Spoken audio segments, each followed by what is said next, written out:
আমাৰ মানুহৰ ভোটৰ ইয়াৰ ওপেনিঙে আমাৰ বিশ্ব পতাকা উত্তোলন আৰু বিশ্ব পতাকা উত্তোলন আজি ক'ব গ'লে মানে আজি আমাৰ গোটেই পৃথিৱীতে বিয়পি গৈছে বুদ্ধ ধৰ্মৰ বস্তু কি বস্তু আৰু তাৰ ৬টা ৰশ্মিটোৰ পৰা উৎপন্ন হৈছে আমাৰ শ্ৰীলংকাত এটা বৌদ্ধ হৈছিলে এতিয়া আমাৰ বুদ্ধিজীৱী মানুহ নহয় সেইটো খ্ৰীষ্টান মানুহ বুদ্ধিছে তেখেতে বিশেষ কৰিলে যে এইটো বুদ্ধ ধৰ্মৰ ৰং ইমান হেৰি বুলি ইমান জানো গতিকে ইয়াত যে আপোনালোকে আমি সকলো যে এই পতাকা তলত আমি ওলাই বুদ্ধ ভগৱানৰ হেৰি গুণটো আমি হেৰি কৰিছোঁ বুদ্ধ ভগৱানৰ গুণটো মানি সন্মান কৰিছোঁ এইটো বহুত ডাঙৰ কথা ডাঙৰ পুণ্য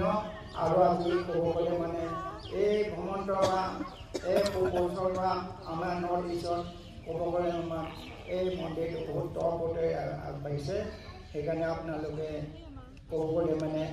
এই ভাগ্যৱান সকলো জাতি কুটুম একদম মানৱ ধৰ্ম বুদ্ধ ভগৱানৰ মানৱ কাকো হেৰি কৰা নাই মিছ নকৰে সকলো মানে সমান যেনিবা বুদ্ধ ভগৱানৰ গুণটো কেনেকুৱা জোনবিৰি তৰা নক্ষত্ৰৰ নিচিনা এই বুদ্ধ ধৰ্ম সংঘ জোন বেলি তৰা এইকেইটাও কি কয় এইটো পাপিয়ে টানি সকলো ৰশ্মি পোহৰ দিয়ে এই ঠিক সেইকাৰণে মানৱ ধৰ্ম হৈছে আটাইতকৈ ডাঙৰ আমি মানৱৰ নিয়ম নীতি মানিছে আজি প্ৰতিটো কিবা নিয়মৰ তলত হৈ আমি আপোনালোকৰ আগতে এক দুষাৰ আমি প্ৰকাশ কৰোঁ সেইটো মই বহুত আনন্দিত হৈছোঁ আৰু আপোনালোকে বহুত শান্তি হওক জনম জনমে আপোনালোকে কি ইচ্ছা মানে পূৰা হওক বুলি ইমানতে সমাপ্ত কৰিম